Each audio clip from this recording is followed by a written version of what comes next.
आज इस वीडियो में हम मेमोरी और इसके बाद आप मेमोरी के कौन कौन से प्रकार होते हैं, रैम रोम वगैरह, और साथ में हम देखेंगे नंबर सिस्टम और इसके साथ हम ईमेल। ये 3 टॉपिक इस वीडियो में हम इन नोट्स से क्लियर करने वाले हैं। तो आप इस वीडियो में बने रहिए और आपको ये वीडियो पसंद आएगी और ये नोट्स कैसे कहाँ से डाउनलोड करनी है आपको पूरी वीडियो में पता चलेगा। तो चलिए शुरू करते हैं। देखिए, सबसे पहले अगर हम मेमोरी की बात करते हैं, देखिए पहली बात एक चीज़ और हम क्लियर कर देते हैं, क्योंकि ये हैंड रिटन नोट्स हैं। तो अगर कहीं पे कुछ जैसे लिखने में गलत हुआ तो आप उस पर थोड़ा ध्यान दीजिएगा, और ये नोट्स आप कैसे डाउनलोड कर सकते हैं हम आगे ज़रूर बताएंगे। तो चलिए मेमोरी को देखते हैं। मेमोरी का प्रयोग किस लिए होता है? तो मेमोरी का प्रयोग डाटा और सूचना को स्टोर करने के लिए होता है। कंप्यूटर में मेमोरी 2 प्रकार की होती है, प्राइमरी मेमोरी और सेकेंडरी मेमोरी। प्राइमरी मेमोरी जो होती है कंप्यूटर को चलाने के लिए ज़रूरी है, और सेकेंडरी मेमोरी के बारे में अभी हम देखेंगे। तो कंप्यूटर को चलाने के लिए ज़रूरी है, क्या है इसका मतलब? तो सबसे पहले हम प्राइमरी मेमोरी समझ लेते हैं। देखिए, जो प्राइमरी मेमोरी होती है ये कंप्यूटर को कार्य करने के लिए प्राइमरी मेमोरी की आवश्यकता होती है। इसे ही मेन मेमोरी कहते हैं। इसे सेमीकंडक्टर मेमोरी भी कहते हैं के नाम से भी जाना जाता है। इंटरनल मेमोरी भी इसी को कहते हैं। तो कई बार क्वेश्चन आता है इंटरनल मेमोरी का और अन्य नाम क्या है? तो मेन मेमोरी, सेमीकंडक्टर मेमोरी या फिर प्राइमरी मेमोरी। एग्जाम्पल हैं इसके जैसे रैम, रोम, कैचे या फिर रजिस्टर। ऑक्सिलरी मेमोरी या बैंकिंग, ये जो है ये सेकेंडरी मेमोरी है। इसे ऑक्सिलरी मेमोरी या फिर बैंकिंग मेमोरी भी कहा जाता है। स्टोर मेमोरी भी इसको कहते हैं। ये मेमोरी कंप्यूटर से के बाहर से लगाई जाती है। एग्जाम्पल के लिए डीवीडी हो गया, सीडी हो गया, फ्लॉपी हो गया, पेन ड्राइव हो गया, हार्ड डिस्क। ये सब क्या है?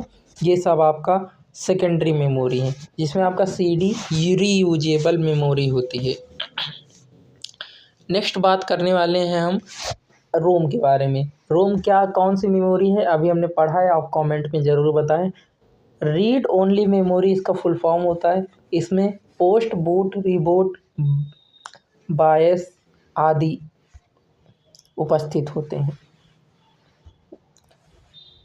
पावर ऑन सेल्फ टेस्ट जिसका पोस्ट का फुल फॉर्म होता है, और बायोस यानी कि बेसिक इनपुट आउटपुट सिस्टम, जो आपका बायोस होता है इसका फुल फॉर्म होता है। रोम के 3 प्रकार होते हैं, चलिए इनको देख लेते हैं। तो कौन कौन से 3 प्रकार हैं? प्रोम यानी कि प्रोग्रामेबल रीड ओनली मेमोरी, सिर्फ एक बार प्रोग्राम लिखा जाता है। ईप्रोम यानी कि erasable programmable read only memory, बार बार मिटाकर प्रोग्राम को चेंज किया जा सकता है। तीसरा आता है ई प्रोम, जिसमें इलेक्ट्रिकली इरेजेबल, और यहाँ पर आपका प्रोग्रामेबल रीड ओनली मेमोरी, तो बाकी उसका फुल फॉर्म उसी तरह होगा। इसमें प्रोग्राम को विद्युत की मदद से चेंज किया जा सकता है, इसलिए इसे फ्लैश मेमोरी भी कहा जाता है। तो फ्लैश मेमोरी किसको कहा जाता है? ईप्रोम को। अब बात करते हैं रैम की। आपके फ़ोन की कितनी रैम है आप ज़रूर बताइएगा। तो रैंडम एक्सेस मेमोरी इसका फुल फॉर्म होता है। ये अस्थायी स्टोरेज होता है, यानी कि ये स्टोरेज तुरंत हट जाता है और अस्थायी होता है। इसको मेन एक्सेस मेमोरी भी कहते हैं। सप्लाई बंद करने पर इसमें मौजूद डाटा नष्ट हो जाता है, इसलिए इसे वॉलेटाइल मेमोरी भी कहते हैं। आगे देखते हैं। तो आगे आप देखेंगे, आप कोई भी प्रोग्राम रन होते समय सबसे पहले रैम में जाता है। एस रैम होती है और डी रैम होती है। एस रैम यानी स्टैटिक रैम होती है, डायनेमिक रैम यानी डी रैम होती है। इसमें क्या होता है? S RAM refresh on off होने तक डाटा बना होता है, यानी कि जब तक हम इसको रिफ्रेश नहीं करेंगे स्टैटिक में, या फिर इसको ऑन या फिर ऑफ नहीं करेंगे, तब तक ये डाटा बना रहेगा। डायनेमिक रैंडम मेमोरी में क्या होता है? जो आपकी डेटा को बनाए रखने के लिए बार बार रिफ्रेश करते रहना पड़ता है, तो ये डायनामिक, वरना ये डिलीट हो जाता है। वर्तमान में डी रैम का प्रयोग अधिक होता है। वर्तमान में DDR नाम से प्रयोग होता है। DDR3 क्या है? Double data rate. Cache memory क्या होती है? कैचे मेमोरी देरी से बचने के लिए जिस मेमोरी का यूज किया जाता है, तो हम लोग कैचे मेमोरी का यूज करते हैं। ये 256 KB से 4 MB तक होता है। यह CPU और प्राइमरी के बीच, प्राइमरी जो मेमोरी होता है उसके बीच स्थित होती है। और ये मेमोरी क्षमता, मेमोरी कैपेसिटी की अगर हम बात करें तो रजिस्टर होता है, और उसके बाद जिसका 122 नैनोसेकंड, फिर कैचे मेमोरी होता है उससे बड़ा जो कि 3 से 10 नैनोसेकंड, फिर रैम आता है 11 से 60 नैनोसेकंड, और फिर आता है रोम जो कि आपका होता है 30 से 90 नैनोसेकंड। इनका एक्सेस टाइम होता है। इसके बाद अगर हम बात करते हैं सेकेंडरी मेमोरी की, तो सेकेंडरी मेमोरी आप यहाँ पर देखिए कि द्वितीयक मेमोरी इसको हम हिंदी में बोलते हैं, और इसका अन्य नाम होता है एक्सटर्नल मेमोरी, यानी कोई ऐसी मेमोरी जिसको हम बाहर से लगाते हैं। बैंकिंग स्टोर मेमोरी भी कहते हैं, और इसको सहायक मेमोरी भी कहते हैं। सेकेंडरी मेमोरी जो होती है 2 प्रकार की होती है, फिक्स्ड सेकेंडरी मेमोरी और रिमूवेबल सेकेंडरी मेमोरी। और ये बहुत इजी है, आपको बहुत आसानी से समझ में आ जाएगा। बार बार इसको नहीं निकाला जाता है, होती है अलग से लगती है, लेकिन इसको बार बार नहीं निकालते हैं। जैसे internal flash memory, SSD solid state device, HDD hard disk drive. और जो बार बार हटाते हैं जैसे CD हो गया, DVD हो गया, ब्लू रे डिस्क हो गया, मैग्नेटिक टेप्स हो गया, पेन ड्राइव हो गया, पंच कार्ड हो गया, फ्लॉपी डिस्क हो गया। अब हम सबसे पहले बात करते हैं फ्लॉपी डिस्क की। तो फ्लॉपी डिस्क क्या होती है? ये 2 प्रकार की होती है। इसका 5.25 इंच और 3.5 इंच की होती हैं। इसमें इसको हम 0.5 को 1/4 लिख सकते हैं, और 5 को 1/2 लिख सकते हैं। इसका अगर साइज़ की बात करें 1/2 MB, और जो 3.5 का होता है 1/1.44 MB होता है। CD की अगर हम बात करें तो CD कॉम्पैक्ट डिस्क इसका फुल फॉर्म होता है, और इसमें हम पढ़ और लिख दोनों सकते हैं। ये साइज़ इसका 700 MB तक चीज़ें स्टोर कर सकता है, और ये 1.66 mm लाइन स्पेस होता है इसमें, मतलब जैसे ऐसे ऐसे ये तो वो गोल होती है, तो इसमें जैसे ये तो इसमें लाइन स्पेस आपका 1.6 mm का होता है। 1.2 mm की इसकी थिकनेस होती है, ये जो इसकी मोटाई होगी यहाँ पर। और इसके बाद यहाँ पर अगर इसकी हम बात करें, जैसे ये आपकी विथ लेंथ आप जो बोल लें 7। अब हम बात करते हैं DVD की। आप सबने CD DVD देखी होगी बचपन में। डिजिटल वर्सेटाइल डिस्क इसका फुल फॉर्म होता है। या 2 प्रकार की होती है, सिंगल लेयर और डबल लेयर। जिसमें सिंगल लेयर जो होती है वो 4.7 GB तक का डेटा रखती है, और जो डबल लेयर होती है वो 8.5 GB तक का डेटा रखती है। ये एक ऑप्टिकल डिस्क है। और अगर हम इसमें बात करें तो ये पॉलीकार्बोनेटेड प्लास्टिक की बनी होती है। लाइन स्पेस यहाँ पे कम होता है, इसीलिए इसमें डेटा ज़्यादा आ जाता है, जो 0.74 mm होता है। थिकनेस 0.6 mm की हो जाती है, और भी पतली। HDD hard disk drive non versatile होती है। 256 GB, 512 GB या फिर 1 TB तक का स्टोरेज इसमें होता है। अलग अलग तरह की आती हैं, और सबसे ज़्यादा स्टोरेज क्षमता HDD में ही होती है। ब्लू रे डिस्क क्या होती है? इसमें HD वीडियोज़ को सेव किया जाता है, और हाई डेफिनीशन, क्योंकि HD का फुल फॉर्म होता है। USB स्टोरेज डिवाइसेस वो होती हैं जिनमें एक USB लगी होती है आगे, और फिर वो स्टोरेज के लिए यूज की जाती हैं। इनका USB का अगर आप फुल फॉर्म देखें तो यूनिवर्सल सीरियल बस इसका फुल फॉर्म होता है, और ये सॉरी, अगर आप इसमें देखें तो कौन कौन से आती हैं, जैसे कार्ड हो गया, card reader, pen drive, SD card, secure digital इसका फुल फॉर्म होता है। क्लास 1 to 10 इसमें अलग अलग क्लासेस आती हैं एसडी कार्ड में। स्पीड अच्छी होती जाती है जैसे ही हम 1 से 10 की तरफ बढ़ते हैं। नेक्स्ट हम बात कर लेते हैं मेज़रमेंट ऑफ मेमोरी, कैसे मेमोरी को मेज़र करते हैं। देखिए, बिट सबसे छोटी इकाई है कि बाइनरी डिजिट इसका फुल फॉर्म होता है, और यह कंप्यूटर मेमोरी का सबसे छोटी इकाई है। इसमें 0 होता है और 1 होता है, ये 2 बिट हैं, 0 और 1। 1 का मतलब ऑन होता है और 0 का मतलब ऑफ होता है। ये दोनों मिला दें तो बिट्स हो जाता है। बिट एक सिंगुलर है और बिट्स प्लूरल है, तो 0 और 1 के समूह को बिट्स बोलते हैं। इसके बाद अगर आप बात करें निबल, तो निबल क्या होता है, 4 बिट जब हम मिला देते हैं तो एक निबल बनता है, जैसे 001, 0001, 1001, 1100 और 1010। कुछ भी हो सकता है ये। बाइट की अगर बात करें तो बाइट क्या होता है, 8 बिट से मिलकर एक बाइट बनता है और 4 बिट से मिलकर एक निबल बनता है, जैसे 10101010। कुछ भी हो सकता है ये, तो ये एक बाइट हो जाता है।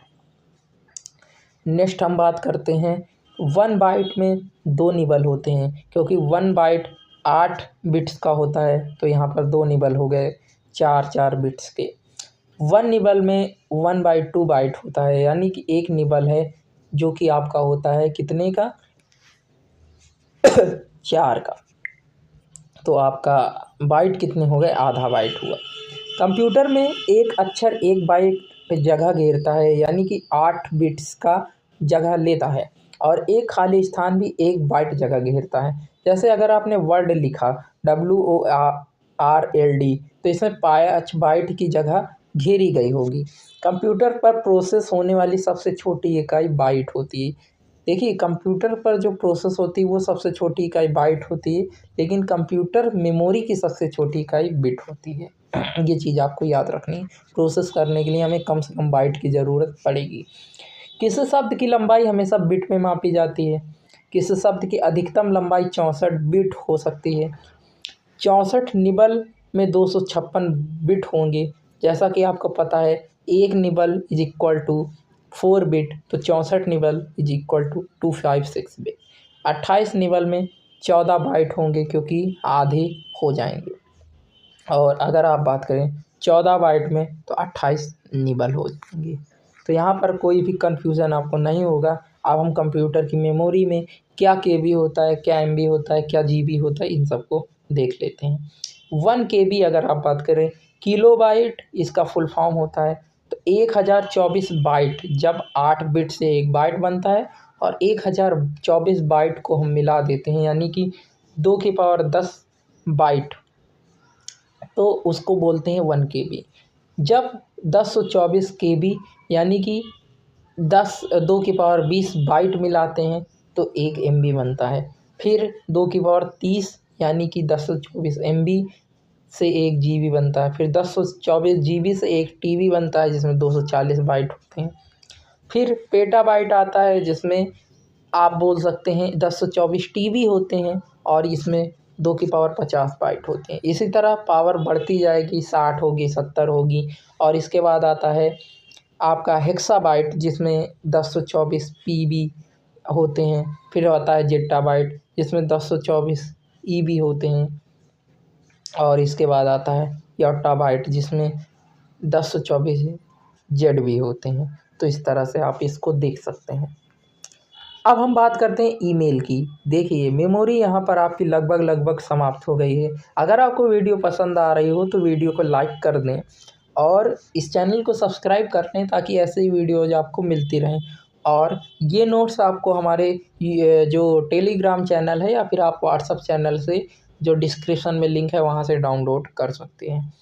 तो यहाँ पर हम आधी वीडियो में आ चुके हैं। अब हम ईमेल को देख लेते हैं। इसका फुल फॉर्म होता है ईमेल का इलेक्ट्रॉनिक मेल, क्योंकि देखिए, हम इन नोट्स के माध्यम से जल्दी शायद 5-6 वीडियो में आपका पूरा कंप्यूटर टॉपिक ख़त्म हो जाएगा। इसका रिवीजन भी आप बहुत इजीली कर सकते हैं, क्योंकि अगर ये 5 वीडियो जो होंगी वो ज़्यादा से ज़्यादा 2 घंटे में कंप्लीट होंगी, तो आप उसको 2 आवर कभी भी हफ्ते के एक दिन संडे शनिवार को दे सकते हैं और इसको कंप्लीट कर सकते हैं। पूरा नाम इलेक्ट्रॉनिक मेल होता है ईमेल का। यह एक प्रकार का पत्र है जो किसी इलेक्ट्रॉनिक डिवाइस के माध्यम से भेजा जाता है। ईमेल द्वारा ऑडियो, पिक्चर, वीडियो फाइल सभी भेजे जा सकते हैं। पिक्चर में इमेज जैसे होती है, सॉरी। तो यहाँ पर ईमेल का फॉर्मेट 1970 में तैयार हुआ। सबसे पहला ईमेल 1971 में, 1 साल बाद रे टॉमिल्सन ने भेजा।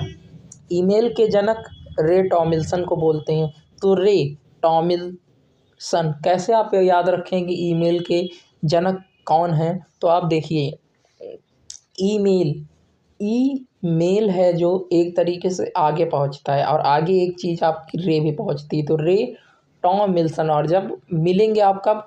जब आपकी रे जाएगी, वो आगे किसी से मिलेगी, मीट करेगी, तो मिल्सन और आप मिलेंगे। और फिर इस तरह से आप इसको याद रख सकते हैं कि रे टॉमिल्सन ने 1971 में इसको एक तरीके से पहला ईमेल भेजा और इसके जनक कहलाते हैं। इन्होंने ईमेल को ARPANET के माध्यम से भेजा, जिसको advance research project agency network जाना जाता था। पहली कंपनी जिसने ईमेल सुविधा प्रदान की वो थी कॉम्यूसर्व, जो कि पीसी पर प्रदान की गई 1979 में। और इसके बाद ईमेल का आधुनिक स्वरूप एक भारतीय शिवा अय्यादुरई ने दिया। और ईमेल को भेजने के लिए प्रोटोकॉल्स की ज़रूरत होती है, यानी कि कुछ मतलब इनका होता है नियम या समूह। इसके बाद अगर हम बात करें तो इसमें कौन कौन से ये प्रोटोकॉल हैं, तो इनको देख लेते हैं। देखिए, एसएमटीपी क्या होता है? यह एक एप्लीकेशन रियल लेयर प्रोटोकॉल है। सिंपल मेल ट्रांसफ़र प्रोटोकॉल होता है इसका फुल फॉर्म। ईमेल भेजने के लिए यूज होता है। इसके बाद पोस्ट ऑफिस प्रोटोकॉल, ये ईमेल रिसीव करने के लिए यूज होता है। इसको POP3 वर्जन बताता है, जो आपका 3 है, जैसे POP3 हो गया।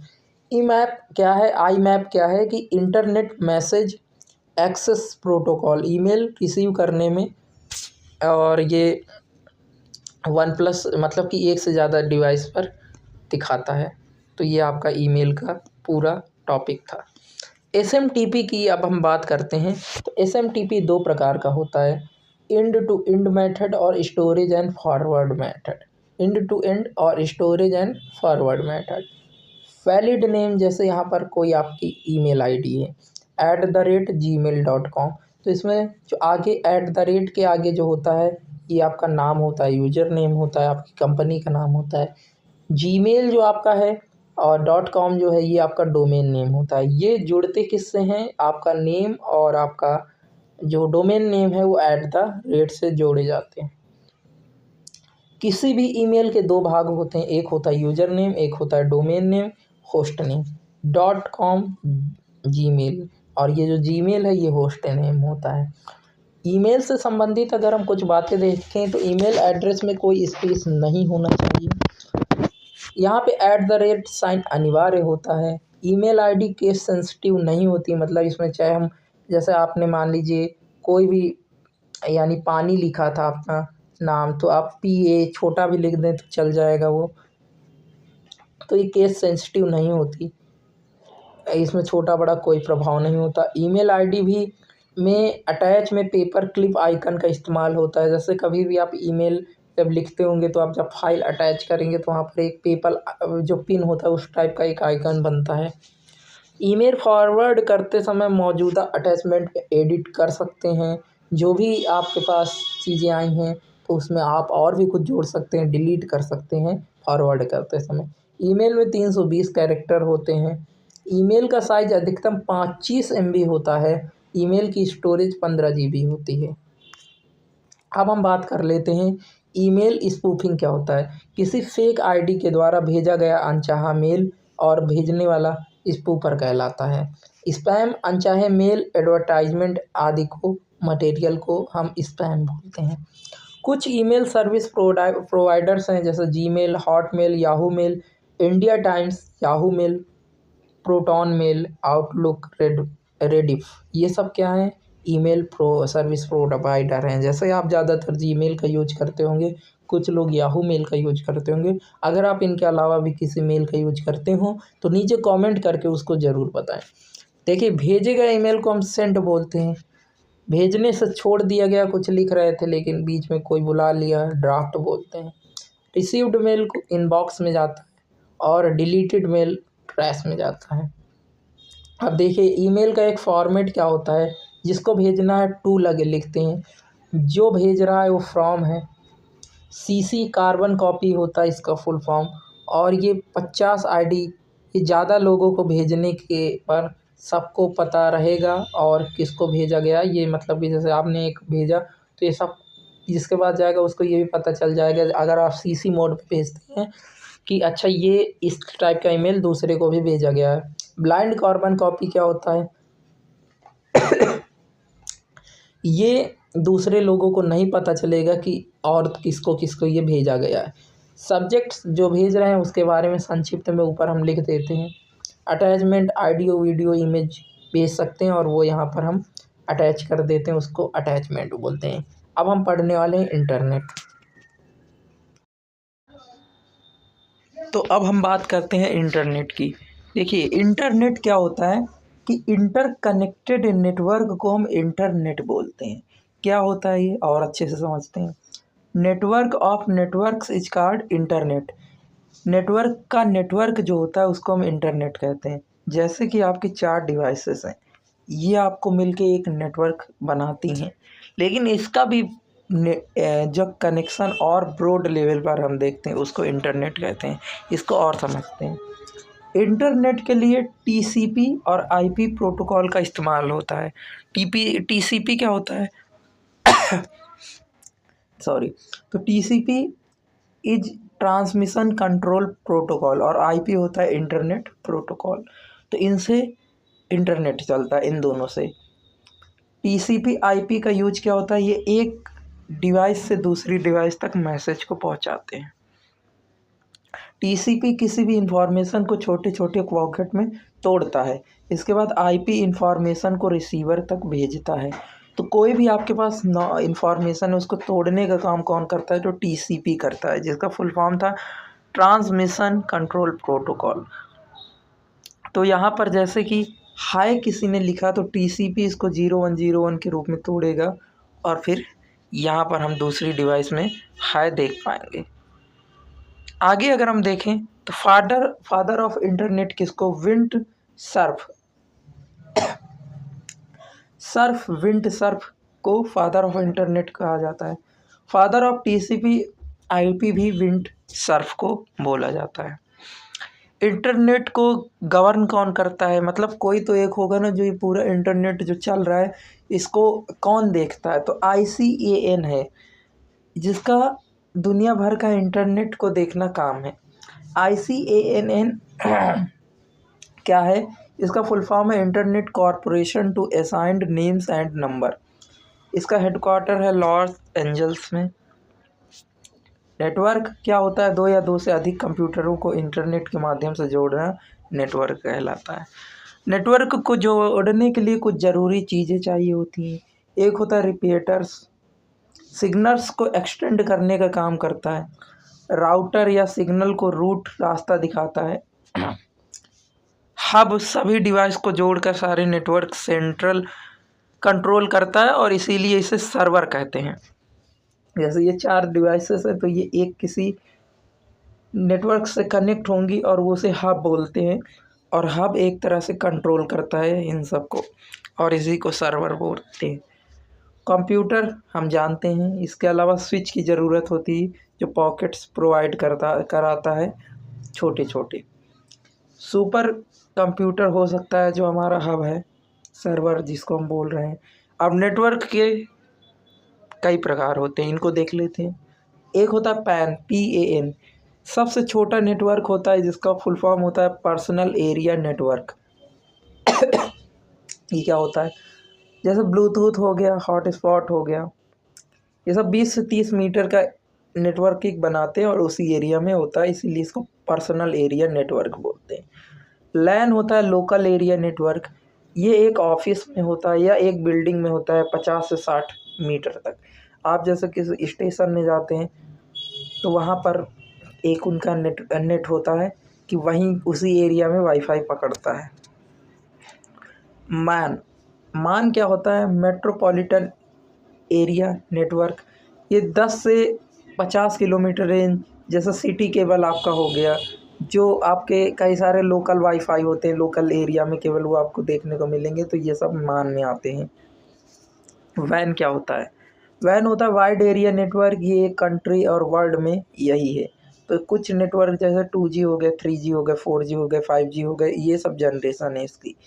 2G की अगर बात करें 1991 में आया, 2001 में 10 साल बाद 3G आया, 2009 में 8 साल बाद 4G आया, 2021 में 5G आया। तो 1991 में आया, वे में आया 2G, 2001 में आया 3G, 2009 में आया 4G और 2021 में आया आपका 5G। 1969 में अमेरिकी रक्षा विभाग ने एक यंत्र बनाया जिसे ARPANET नाम दिया गया और यही इंटरनेट के विकास का आधार बना। तो अगर आप देखें कि नेट की शुरुआत कहाँ से हुई, तो ARPANET से हुई, और advance research project agency net इसका फुल फॉर्म था।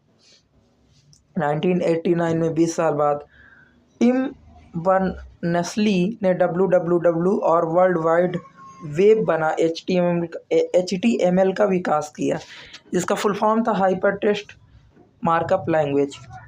तो इसके बाद क्या होता है, किसी वेब पेज को डिज़ाइन करने के लिए HTML का यूज होता है। किसी भी लिंक पर क्लिक करने से जो पेज ओपन होता है उसे हम वेब पेज कहते हैं। URL यूनिफॉर्म रिसोर्स लोकेशन होती है, किसी वेबसाइट का पता URL बताता है या वेब पेज पर एड्रेस प्रोवाइड करता है। www जो होता है विश्व भर में फैला कंप्यूटर का जाल है। www को कंट्रोल करने के लिए एक संस्था WWC काम करती है, जिसका फुल फॉर्म है वर्ल्ड वाइड वेब कंसोर्टियम, और ये W3C और 3WC होते हैं। www या फिर W4 वर्ल्ड वाइड वेब्स और आपका वर्क्स, ये आपको यहाँ पर देखने को मिलता है। इंटरनेट पर प्रोटोकॉल की अगर बात करें, जैसा कि हमको पता है TCP छोटे छोटे बंडल में तोड़ता है, IP एक्सटेंड करता है, आगे बढ़ाता है, HTTP डाटा इन्फॉर्मेशन को फाइनली एक्सेस फाइल को ट्रांसफ़र कराता है। इसका फुल फॉर्म होता है hyper text transfer protocol. HTTP द्वारा भेजा गया डाटा असुरक्षित रहता है, इससे बचने के लिए HTTPS यानी hyper text transfer protocol secure का यूज किया जाता है। इंटरनेट से अगर हमें जोड़ना है तो इसके लिए कुछ आवश्यक चीज़ें हमें चाहिए होती हैं, जैसे PC हो गया, ISP हो गया, इंटरनेट सर्विस प्रोवाइडर, जैसे आपका Jio, एयरटेल, इस तरीके। ब्राउज़र एक हमें चाहिए, सर्च इंजन चाहिए, मॉडेम चाहिए, मॉड्यूलर एंड डीमॉड्यूलेटर, जिसको हमने इनपुट और आउटपुट डिवाइस में पढ़ा था। कम्युनिकेशन मीडियम, अगर आपने इससे पहले की वीडियो नहीं देखी तो उनको ज़रूर देखिएगा, क्योंकि ये पूरे जो टॉपिक चल रहे हैं 5 वीडियोज़ के, ये एक दूसरे से लिंक हैं। तो संचार माध्यम के लिए इसका यूज होता है। PC की अगर बात करें तो इसका फुल फॉर्म होता है पर्सनल कंप्यूटर। ISP की बात करें तो वह कंपनी जो इंटरनेट सर्विस हम तक पहुंचाती है, इसको वेब एडमिनिस्ट्रेशन नहीं देखती है। एग्जाम्पल V, एयरटेल और Jio। वेब ब्राउज़र क्या होता है, वेब पेज को सर्च करने के लिए जो सॉफ्टवेयर इस्तेमाल होता है उसको वेब ब्राउज़र कहते हैं। जैसे आपका गूगल क्रोम हो गया, UC ब्राउज़र, मोज़िला फायरफॉक्स हो गया, ओपेरा मिनी हो गया, अवांट हो गया, विवाल्डी हो गया, इंटरनेट एक्सप्लोरर हो गया, सफारी हो गया, माइक्रोसॉफ्ट एज हो गया और सी मंकी हो गया। इसके अलावा भी बहुत सारे हैं। अगर आपको और भी कोई ब्राउज़र का नाम पता है तो कमेंट करके ज़रूर बताएं। नेक्स्ट अगर हम बात करें तो सर्च इंजन। सर्च इंजन एक तरह की वेबसाइट होती है, जैसे गूगल, याहू, बिंग, यांडेक्स जो रसियन है, और बाइडू चाइनीज है, चाचा.com, और इसका एच की 1990 में है। AOL.com, ask.com, DuckDuckGo, never, excite, ये सभी गूगल की तरह सर्च इंजन है और ये वेबसाइट होती हैं। मॉडेम क्या होता है कि मॉड्यूलेटर एंड डीमॉड्यूलेटर होता है। इसका यूज होता है डाटा भेजने के लिए, सिग्नल को जो हम बोलते हैं कि जो एनालॉग से डिजिटल में बदलना, क्योंकि कंप्यूटर डिजिटल समझता है और जो सिग्नल होता है वो एनालॉग होता है। कंप्यूटर डिजिटल समझता है 0 1। इसमें एक चीज़ आपको याद रखनी है कि टेल नेट से दूर बैठे लॉगिन हम कर सकते हैं। टेलीटाइप नेटवर्क इसका फुल फॉर्म होता है और 1969 में इसको डेवलप किया गया। मॉड्यूलेटर डिजिटल से एनालॉग बदलता है, डीमॉड्यूलेटर एनालॉग से डिजिटल में बदलता है। कम्युनिकेशन मीडियम की ज़रूरत होती है, वायर हो सकता है, इसमें केबल हो सकता है और या फिर वायरलेस हो सकता है। आईपी एड्रेस क्या होता है कि जब किसी इंटरनेट साइट को एक्सेस करना हो तो सर्वर हमेशा एक आईपी एड्रेस प्रदान करता है। या कंप्यूटर को इंटरनेट से जोड़ने के लिए सबसे ज़रूरी होता है, या कंप्यूटर की पहचान दर्शाता है। यानी कि आप कुछ चीज़ सर्च किए तो आपके एड्रेस में वो चीज़ आएगी ना, आपने कुछ चीज़ मंगाई है तो यानी सर्च की है तो वो आपके एड्रेस में आएगी और वही आईपी एड्रेस होता है आपका। मोबाइल, तो मोबाइल 3646 कनेक्शन का यूज करता है। प्रत्येक कंप्यूटर का आईपी एड्रेस अलग अलग होता है। प्रत्येक आईपी एड्रेस 4 ऑक्टेट में बटा होता है। अगर आप आईपी एड्रेस देखें तो वो कुछ इस तरह से दिखता है। इसमें जो शुरुआत के और ये 3 दशमलव इसके बीच में होते हैं। और यहाँ पर अगर आप देखें तो आप यहाँ पर पाएंगे कि नेटवर्क जो शुरुआत के ये 2 होते हैं, नेटवर्क आईडी दर्शाते हैं और ये जो दूसरे होते हैं ये होस्ट आईडी को दर्शाते हैं। यानी कि होस्ट आईडी कंप्यूटर की यूज़र आईडी को दर्शाते हैं। आईपी एड्रेस 2 प्रकार के होते हैं, स्टैटिक आईपी एड्रेस और dynamic IP address. Dynamic IP address बदलता रहता है और स्टैटिक आईपी एड्रेस कभी नहीं बदलता। आईपी एड्रेस के 2 वर्जन इस्तेमाल होते हैं, IPv4 और IPv6।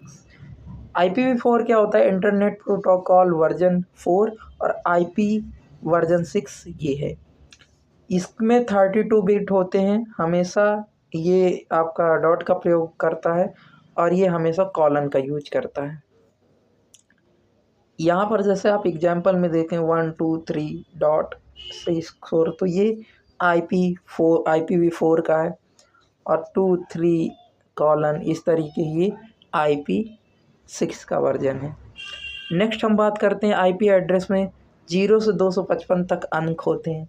आईपी एड्रेस को याद रखने योग्य बनाने के लिए DNS डोमेन नेम सिस्टम का इस्तेमाल होता है।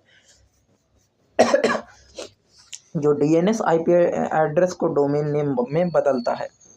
अब सम डोमेन नेम है, जैसे कि कुछ डोमेन नेम यहाँ पर है www.google.com। तो .com जो होता है ये कॉमर्शियल है। ORG ऑर्गेनाइजेशन जॉब सेवाओं को दिखाता है। GOV जब लगा होता है यानी ये सरकारी कोई डोमेन है। और कॉम जो है ये कॉमर्शियल है। एजू शैक्षणिक संस्था का है। नेट नेटवर्किंग का है और CO कंपनी का है कोई। तो TLD टॉप लेवल डोमेन होते हैं, कहलाते हैं। कई बार किसी देश को भी दर्शाते हुए डोमेन होते हैं, जैसे .in, .USA, .UK इस तरीके से। कंट्री डोमेन, यदि TLD किसी देश की ओर इंगित करते हैं तो कंट्री डोमेन कहलाते हैं। अब इंटरनेट पर कुछ भाषाएं यूज की जाती हैं। HTML जो कि हाइपर टेक्स्ट मार्कअप लैंग्वेज होती है। PHP इसका पुराना नाम है पर्सनल होम पेज था और इसका pre hyper text processor modern name है। चैट क्या होती है, इसको इंस्टेंट मैसेजिंग IM भी कहते हैं। इसके द्वारा किसी विशेष व्यक्ति को या पूरे ग्रुप को सूचना भेजी जाती है। कुछ कंपनीज जो चैट फैसिलिटी प्रदान करती हैं वो हैं WhatsApp, Facebook Messenger, Internet Relay Chat, Line और आपका Telegram, imo, Viber, ShareChat, Google Chat, WeChat, Slack. आप इनमें से किसका यूज करते हैं ज़रूर बताएं कमेंट में। वीडियो कॉन्फ्रेंसिंग वीडियो के माध्यम से चैट या मीटिंग के लिए यूज की जाती है। कुछ कंपनियां जैसे गूगल डियो, हाइप, इसके अलावा TeamViewer, FaceTime, Google Hangout, GoToMeeting, WebEx meeting, Microsoft Teams, Zoom, Adobe Connect जैसी वेबसाइट्स आपको वीडियो कॉन्फ्रेंसिंग की सुविधा प्रदान करती हैं। ई बैंकिंग, अगर हम बात करें, इलेक्ट्रॉनिक बैंकिंग से तात्पर्य है इंटरनेट के माध्यम से banking. NEFT, national electronic fund transfer, जिसमें मिनिमम ₹1 और मैक्सिमम नो लिमिट है, कितना भी हम भेज सकते हैं। RTGS, real time gross settlement होता है, इसमें मिनिमम 2 लाख और maximum no limit. IMPS, immediate mobile payment service होती है, जिसमें कम से कम हम ₹1 और अधिकतम हम 2 लाख रुपए भेज सकते हैं। ब्रॉडबैंड का पूरा नाम होता है ब्रॉड बैंडविड्थ, और ये हाई स्पीड इंटरनेट कनेक्शन हमें देता है। DSL, डिजिटल सब्सक्राइबर लाइन का यूज होता है यहाँ पर। वाईफाई का पूरा नाम होता है वायरलेस फिडेलिटी, और इसमें पासवर्ड का यूज होता है। डील-अप कनेक्शन 1970 में था। 56 kbps का नेट आता था इसमें, और ये सबसे धीमा था। इसी को दूर करने के लिए ब्रॉडबैंड और वाईफाई आया। ब्रॉडबैंड की स्पीड कनेक्शन बढ़ने पर प्रभावित नहीं होती है, लेकिन वाईफाई की स्पीड कनेक्शन जब हम ज़्यादा करते हैं तो प्रभावित होती है। ब्रॉडबैंड ज़्यादा सिक्योर्ड कनेक्शन होता है वाईफाई वगैरह की तुलना में। इसके बाद हम बात करते हैं VPN, तो वर्चुअल प्राइवेट नेटवर्क होता है, नेटवर्क को सिक्योरिटी देता है। सबसे पहला नेटवर्क VPN 1996 में माइक्रोसॉफ्ट ने बनाया था। तो जैसे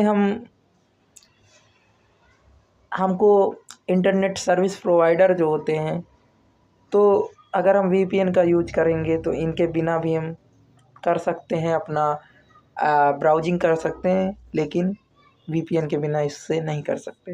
हॉटस्पॉट क्या होता है? यह एक स्पेसिफिक लोकेशन होती है जो VLAN यानी वायरलेस लोकल एरिया नेटवर्क पर कार्य करती है। केबल्स कोएक्सियल केबल्स होती हैं, और फाइबर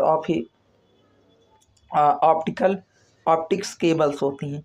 जो आपकी कोएक्सियल केबल्स होती हैं, ये 0.25 इंच और 0.5 इंच की होती हैं, यानी कि 105 mm, और ये 500 मीटर तक, ये मीटर है, 105 मीटर और ये 500 मीटर तक। इसमें आपको कुछ इस तरह बनता हुआ ये दिखता है। ये कॉपर की होती हैं, डिजिटल और एनालॉग इसमें दोनों ट्रेवल करते हैं।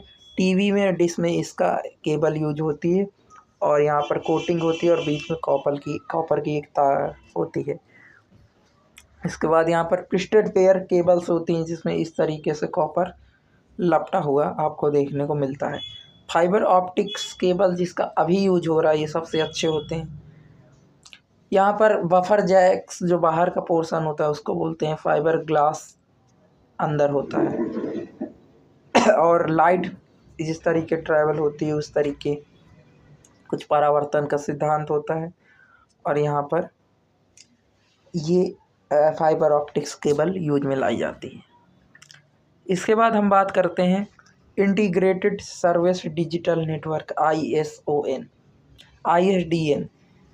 इसका फुल फॉर्म होता है PSTN, कई बार पूछता है, public switch telephone network. SNMP का फुल फॉर्म होता है simple network mail protocol. DMZ का फुल फॉर्म होता है डीमेटलाइज्ड जोन, और डायनेमिक IP में हेल्प करता है। FTP फाइल ट्रांसफ़र प्रोटोकॉल होता है। तो यहाँ तक हमने इंटरनेट के बारे में सब कुछ समझा, सब कुछ जाना। अब हम बात करते हैं कंप्यूटर में जो लैंग्वेज होती हैं, जैसे पाइथन हो गई, C+ हो गई, फॉर्टन हो गई, और भी बहुत सारी बेसिक लैंग्वेज हो गई। इन सबको हम यहाँ पर देखेंगे। अगर आपने अभी तक वीडियो को लाइक नहीं किया तो वीडियो को लाइक करें, चैनल को सब्सक्राइब करें और शेयर करें उनके पास जिनको इस वीडियो की ज़रूरत है। चलिए आगे बढ़ते हैं इसमें और कंप्यूटर लैंग्वेज को देख लेते हैं। तो हेलो नमस्कार दोस्तों, अब हम देखते हैं कंप्यूटर लैंग्वेज के बारे में। कंप्यूटर लैंग्वेज वह भाषा जो किसी कंप्यूटर प्रोग्राम को तैयार करने के लिए बनाई जाती है उसको हम कंप्यूटर लैंग्वेज बोलते हैं। प्रोग्रामिंग प्रोग्राम लिखने की प्रक्रिया कहलाती है। जो प्रोग्राम लिखता है उसको हम प्रोग्रामर कहते हैं। जो व्यक्ति सॉफ्टवेयर बनाता है उसे भी हम प्रोग्रामर कहते हैं। प्रोग्राम लिखने के लिए एल्गोरिदम का प्रयोग होता है। एल्गोरिदम को प्रोग्रामिंग लैंग्वेज में बदलने कोडिंग कहलाता है। अब हम देखते हैं या प्रोग्रामिंग लैंग्वेज, कुछ प्रोग्रामिंग लैंग्वेज इस प्रकार हैं, जैसे लो लेवल लैंग्वेजेस जिसको LLL बोलते हैं, निम्न स्तरीय भाषा, और उच्च स्तरीय भाषा जिसको हम HLL यानी हाई लेवल लैंग्वेज बोलते हैं। अब हम LLM में मशीनी भाषा और असेंबली भाषा को देखते हैं। मशीन लैंग्वेज या 0 और 1 पर काम करती है या बिट पर काम करती है यानी, और असेंबली लैंग्वेज या न्यूमेरिक कोड पर काम करती है जैसे ADD, SUB, MUL, DIV। Machine भाषा के दो भाग होते हैं, ऑपरेशन कोड जिसे हम ऑप कोड भी बोलते हैं शॉर्ट में, और लोकेशन कोड जिसे हम ऑपरेंड बोलते हैं। असेंबली लैंग्वेज को मशीन लैंग्वेज में बदलने के लिए असेंबलर का प्रयोग होता है।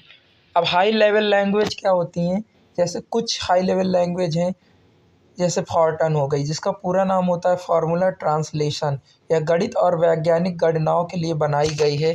इसे जॉन बैकस ने विकसित किया। ये IBM में काम करते थे।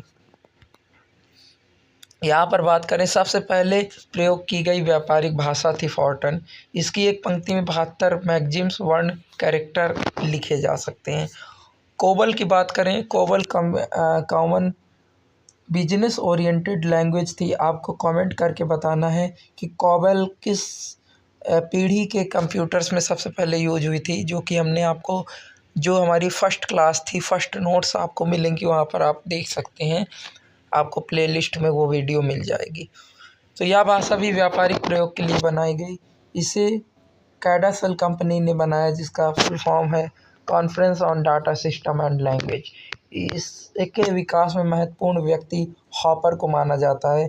इसे 1959 में विकसित किया गया। इसको मान्यता ANSI ने दी, American National Standard Institute. Third language है यहाँ पर BASIC, beginners all purpose symbolic instruction code है इसका फुल फॉर्म।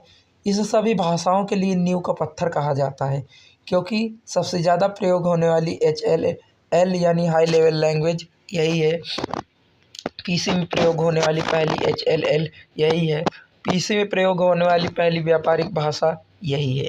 इसका विकास 1964 में हुआ, और इस भाषा का विकास JS कैमिनी और कोर्टज ने किया।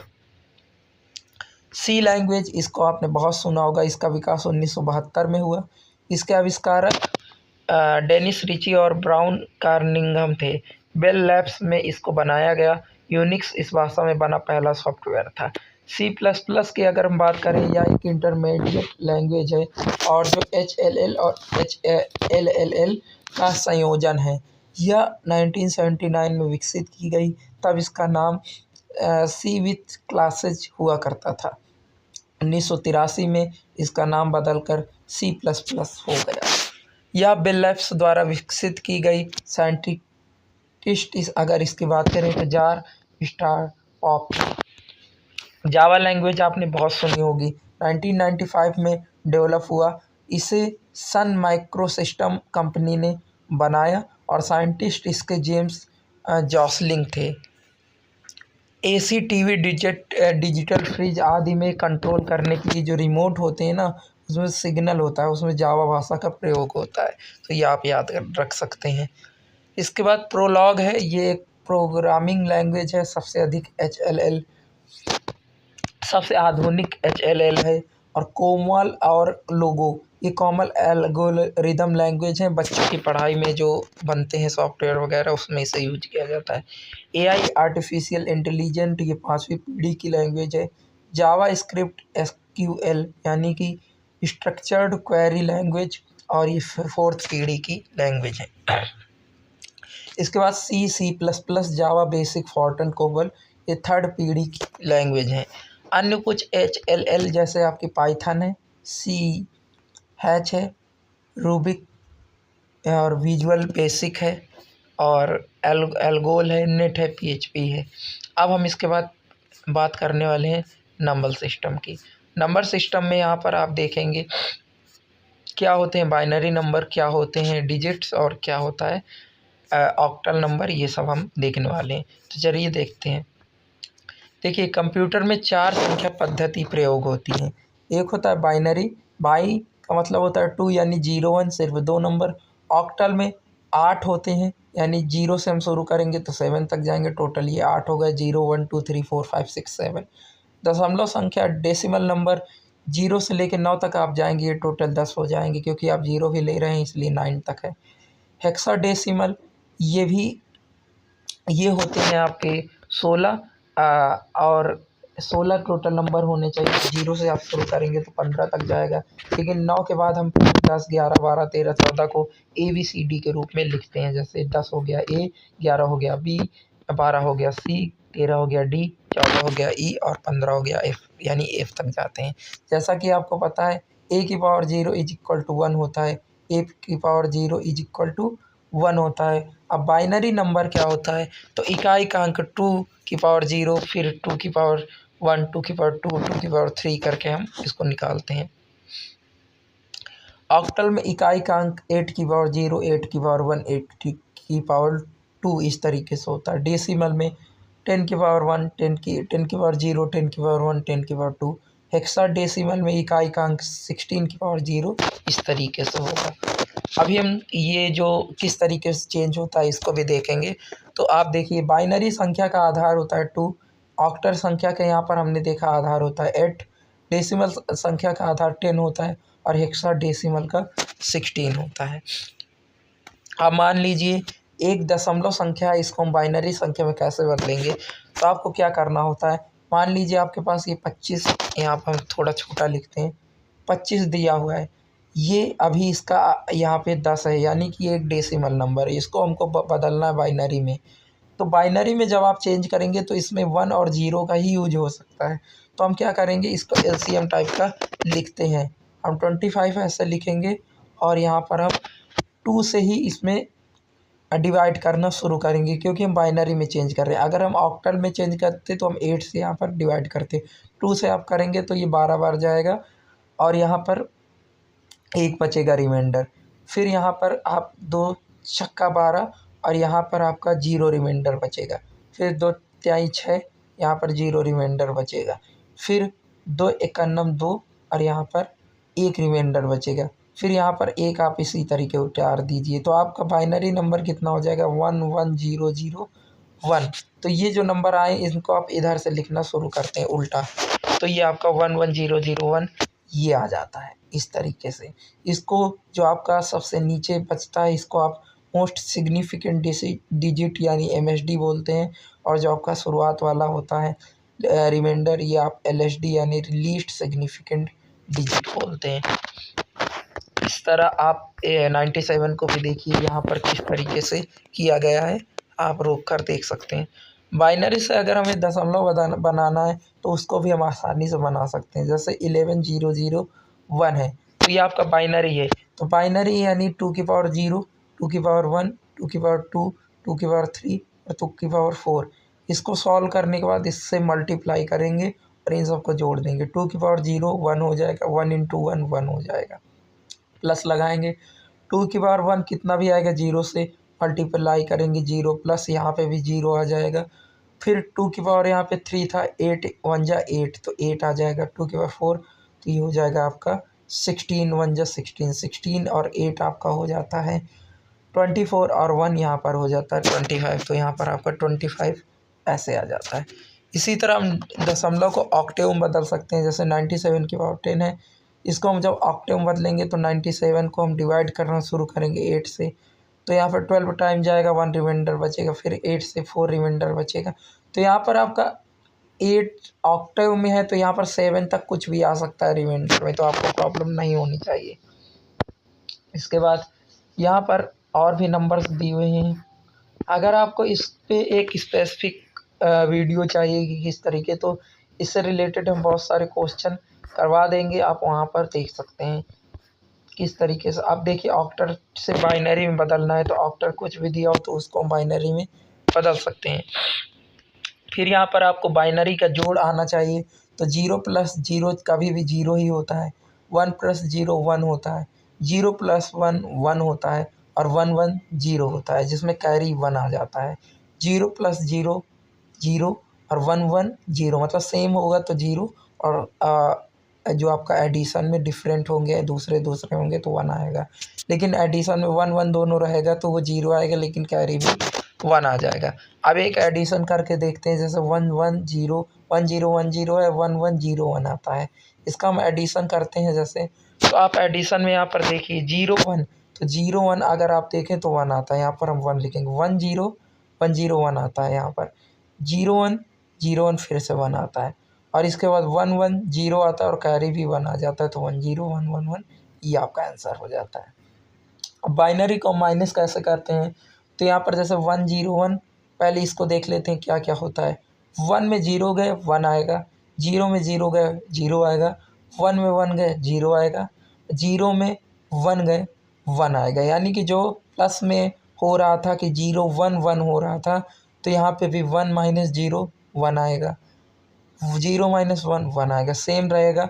और यहाँ पे 0 माइनस जब 1 करेंगे तो 1 आ जाएगा। अब देखते हैं ये कैसे होता है, इसको समझिएगा। 1 0 1 है, इसमें हमको 0 1 1 माइनस करना है।